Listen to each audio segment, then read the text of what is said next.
आप सबने एक कंट्रोवर्सी के बारे में सुना होगा जो इलेक्टोरल बॉन्ड से जुड़ी है।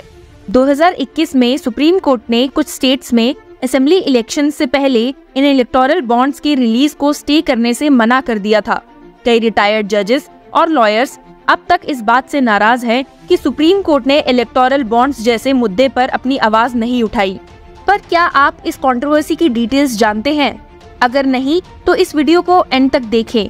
It will tell you all that you need to know about the electoral bonds issue and what steps Supreme Court has taken in this.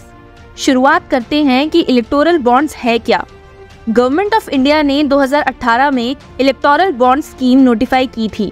ये एक प्रोसेस था जिससे इंडियन सिटीजन और कॉर्पोरेट एंटिटी पॉलिटिकल पार्टी को fund कर सकते थे। वो लोग designated state bank of India से गवर्नमेंट द्वारा लिस्टेड इलेक्टोरल बॉन्ड्स को खरीद सकते थे। केवाईसी और बाकी की रिक्वायरमेंट्स पूरा करने के बाद electoral bonds ranging from ₹1000 to ₹1 crore को खरीदा जा सकता था। हालांकि उनके पास 15 दिन का टाइम फ्रेम था उस बॉन्ड को किसी भी पॉलिटिकल पार्टी को डोनेट करने का। अब इस स्कीम के पीछे कंट्रोवर्सी ये हुई कि एक पर्सन या फिर कॉर्पोरेट एंटिटी का ये पैसा ट्रांसपेरेंटली बैंक अकाउंट में ट्रांसफर किया जाता, पर राइट टू इन्फॉर्मेशन के मीडियम से भी हम डोनर की डिटेल्स नहीं निकाल सकते थे। वहीं क्योंकि state bank of India ruling government के एम्बिट में आता है, वो ये जान सकते थे कि कौन किस पार्टी को डोनेट कर रहा है, और ये एक मेजर इशू था जो क्रिटिक्स ने पॉइंट आउट किया। उनका कहना था कि the information may give leverage to the government to influence a potential donor from not buying electoral bonds for the opposition parties. इसके साथ एक और चीज नोट की गई, बहुत कम individual citizen electoral bonds purchase कर रहे थे, जिसके बाद गवर्नमेंट ने इसमें 2 अमेंडमेंट्स किए। पहला कि उन्होंने कॉर्पोरेट कंपनी पर बॉन्ड्स को बाय करने की लिमिट को रिमूव कर दिया, और दूसरा ओवरसीज कॉर्पोरेट्स को अलाउ किया कि वो भी बॉन्ड्स को परचेज कर सकते हैं। बहुत लोगों को इस मूव से ऐसा लगा कि ये फॉरेन एजेंसीज को लीवरेज देगा to influence the functioning of the government, foreign relations and the companies investment policies. Political party, communist party of India and NGOs, common cause and association for democratic reforms ने finance act 2017 के उन provisions को challenge करते हुए petition file की जिसने electoral bonds के लिए रास्ता बनाया था। उन्होंने इस स्कीम को an obscure funding system which is unchecked by any authority बताया और अपने कंसर्न्स रेज किए।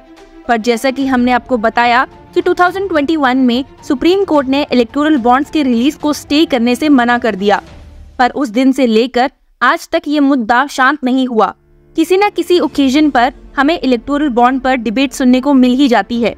इसी बात से परेशान सुप्रीम कोर्ट ने अब फाइनली डिसाइड किया है कि वो इस इशू को सुन के डिसाइड करेंगे ताकि इस मुद्दे पर कोई भी विवाद ना बचे। Justice of India DY Chandrachud, justice JB Pardiwala and justice Manoj Mishra की बेंच ने इन बैच ऑफ पिटीशंस पर प्रिलिमिनरी इश्यूज सुने।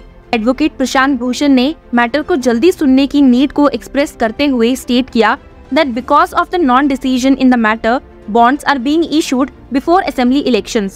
चीफ जस्टिस ऑफ इंडिया ने इस मैटर पर भूषण को एश्योर किया कि वो इस मैटर को जल्दी सुनेंगे, लेकिन तभी अटॉर्नी जनरल वेंकट रमानी ने इंटरजेक्ट किया और कहा कि एक इशू जो इस मैटर में रेज किया गया है वो ये है कि बॉन्ड्स को as a money bill pass किया गया था।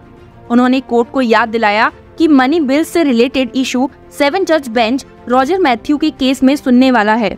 इस पे भूषण ने सबमिट किया कि मनी बिल एक इशू है और बाकी इश्यूज हैं जो कि डिसाइड करना जरूरी है independent of the money bill. उन्होंने एजर्ट किया कि पॉलिटिकल पार्टी को एनोनिमस फंडिंग ने सिटीजन्स के राइट टू इन्फॉर्मेशन को वायलेट किया है।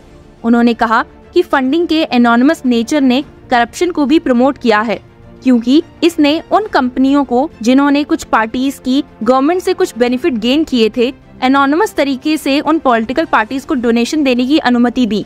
Said, a corruption-free society is a facet of right to life under Article 21. Electoral bonds खरीदने के मेथड को इलेबोरेट करते हुए भूषण ने ये भी कंटेंट किया कि इलेक्शन कमीशन ऑफ इंडिया और रिजर्व बैंक ऑफ इंडिया के ऑपोजिशन के बावजूद स्टेट बैंक ऑफ इंडिया को डेजिग्नेटेड बैंक बनाया गया जहां कोई भी इलेक्टोरल बॉन्ड्स बाय कर सकता है। इस पॉइंट पर चीफ जस्टिस ऑफ इंडिया ने पूछा, क्या बॉन्ड्स बैंक ट्रांसफर से परचेज हो सकते हैं या फिर कैश से? ये सवाल पूछने के बाद उन्होंने एक्सप्लेन भी किया कि अगर बॉन्ड्स बैंक ट्रांसफर से परचेज होते हैं तो source of channel banking channel होगा, पर अगर ये परचेज कैश के थ्रू होती है तो प्रोसेस कम्प्लीटली एनोनिमस है। Advocate शादन फरासत also appearing for the petitioner stepped in and clarified on the aspect of anonymity of electoral bonds.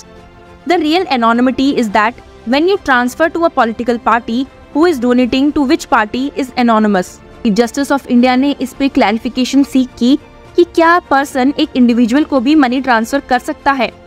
फरासत ने उन्हें बताया कि सिर्फ पॉलिटिकल पार्टी ही इलेक्टोरल बॉन्ड इनकैश करवा सकती है, इसलिए इस सेंस में इंडिविजुअल को मनी ट्रांसफर नहीं किया जा सकता। एडवोकेट ने ऐड किया, earlier there were disclosure requirements for over ₹20,000.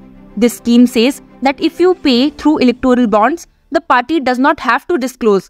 It only has to disclose overall amount it received from the electoral bonds. Company point of view से भी समझाते हुए एडवोकेट ने चीफ जस्टिस ऑफ इंडिया को बताया कि ट्रांजैक्शन दोनों एंड से एनोनिमस हो जाती है। शेयर होल्डर को नहीं पता कि कंपनी ने किस पॉलिटिकल पार्टी को डोनेट किया और पार्टीज को भी ये डिस्क्लोज करने की जरूरत नहीं है कि उन्हें किससे डोनेशन मिली। He remarked, the information of donation is sanitised from the public domain.